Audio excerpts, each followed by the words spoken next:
అదేవిధంగా న్యాయ ప్రతినిధులు బీసీ కార్పొరేషన్ అఖిల భారత గారు మిత్రులు పిఠాభాస్కర్ గారు అదేవిధంగా కృష్ణ గారు ఇక్కడికి చేసిన మిత్రులందరూ బీసీ కుల సంఘాల మరి ప్రతినిధులుగా ఉన్నటువంటి మనందరం కూడా ఈరోజు ఒక తీర్మానం చేయాల్సిన అవసరం ఉందని నాకు అనిపిస్తుంది. బీసీలకు జనాభా ప్రతిపాదిత అంటే తమాషా ప్రకారంగా హక్కు అదేవిధంగా బడ్జెట్ లో మనకు ప్రాధాన్యత ఇవ్వాలనే ఒక అంశం మీదే ఈరోజు మనము చర్చించుకుంటూ మరి అదేవిధంగా గతంలో ఉన్నటువంటి అనుభవాలను బీసీలకు జరుగుతున్నటువంటి అన్యాయాలను మనం నెమరేసుకుంటున్నాం. చాలా సంతోషం. గత గాయాలను జ్ఞాపకాలను నెమరేసుకుంటూ వర్తమానానికి మనం వెళ్తూ ఉన్నాం. నాదొకటే విన్నపం, బీసీలందరూ కూడా ఈరోజు 112 కులాలుగా ఉన్న మనము కేవలము 12 కులాలపై ఈరోజు ఫెడరేషన్ ఏర్పాటు చేయడం. మిత్రులు పెద్దలు చెప్పారు, కొంతమంది చేతిలో బెల్లం పెట్టి మిగతా వాళ్ళందరికీ కూడా అమాయకులను చేసి జరుగుతున్నటువంటి పరిస్థితులు. వీటి మీద మనం ఎంతసేపు చర్చించుకున్నా వాళ్ళు చేసినటువంటి అన్యాయాల మీద మనం ఎక్కువసేపు మాట్లాడుకుంటున్నాం. నిజంగా అది చాలా మనసుకు తగిలినటువంటి గాయాలే. కానీ భవిష్యత్తులో మనం ఏం చేద్దాం? ఈరోజు ఈ యొక్క బీసీ యొక్క సమావేశంలో బడ్జెట్ కేటాయింపు కేంద్ర ప్రభుత్వం చేసేసింది. ఇంకా రాష్ట్ర ప్రభుత్వం బడ్జెట్ కేటాయించే పరిస్థితి ఉంది.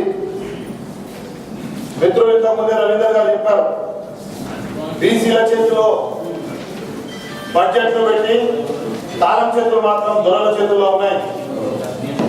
గతంలో కూడా ఇదే వేదికలో మరి ఈ ఇచ్చినటువంటి ఈ బడ్జెట్ ఏదైతే 2000 కోట్లు అది ఏ మూల కూడా సరిపోదని గతంలోనే మనం ఇక్కడ చర్చించుకున్నాం.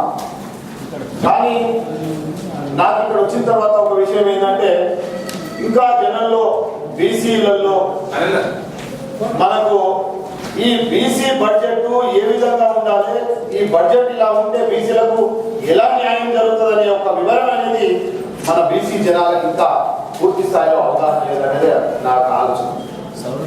ఎందుకంటే ప్రతి రాజకీయ పార్టీలు ఎన్నికల మేనిఫెస్టోలో కులాలకు మతాలకు ప్రాంతాలకు బడ్జెట్ కేటాయిస్తూ వాగ్దానాలు చేస్తూ కాలం గడుపుతూ ఎన్నికల సమయం వచ్చినప్పుడు కుల సంఘాల నాయకుల దగ్గరికి అందరి దగ్గరికి ఈ రాజకీయ నాయకులు వెళ్తా ఉంటారు.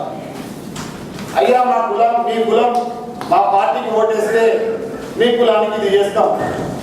అది ఏ రాజకీయ పార్టీ అయినా సరే, రాజకీయ పార్టీలు వారి యొక్క పబ్బం గడపడానికి ప్రతిసారి చేస్తున్నటువంటి ప్రయత్నం అదే.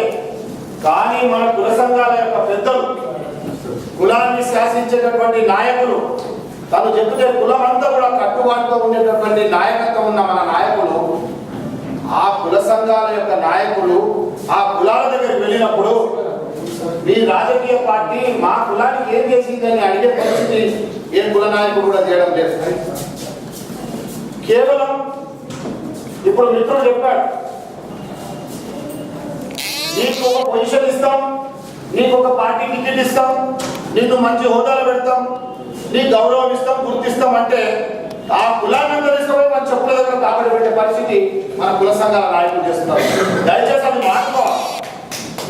కులాభిమానం ప్రతి ఒక్కరికి ఉంది. వెంకటనారాయణ ఒక విషయం చెప్పాడు, నేను దానికి ఖచ్చితంగా ఈరోజు నేను ఈ సభాముఖంగా చెప్తున్నా. గతంలో ఉన్నటువంటి నేను కూడా ఒక రాజకీయ పార్టీలో ఇంకా పనిచేస్తూ ఒక రాష్ట్ర స్థాయి కార్యవర్గంలో ఉన్నాను.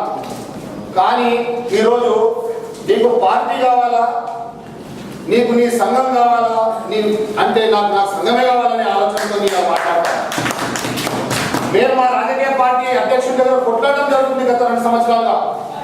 బీసీలను గౌరవించండి, బీసీ యొక్క మా యొక్క మనోభావాలను గుర్తించండి అని ఎన్నిసార్లు ఇక్కడ ఉన్నటువంటి ఆ రాజకీయ పార్టీలో ఉన్నటువంటి నాయకులు మొదలుపెట్టినా నిజంగా మన రాజకీయ నాయకులు ఏరు దాటలేక ఏరు మల్లన్న, ఏరు దాటలేక బొడమల్లన్న ఇదే కథ చేస్తా ఉన్నాం.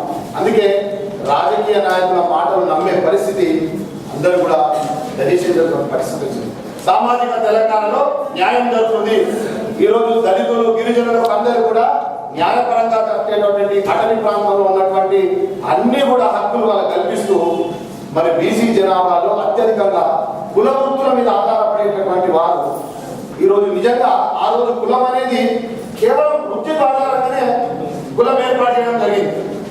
మరి ఈరోజు కొందరికి మాత్రమే కులాలు ఉన్నాయి, వాళ్ళ వృత్తులు ఉన్నాయి, మిగతా వాళ్ళకి కులం ఉంది కానీ వృత్తి లేదు.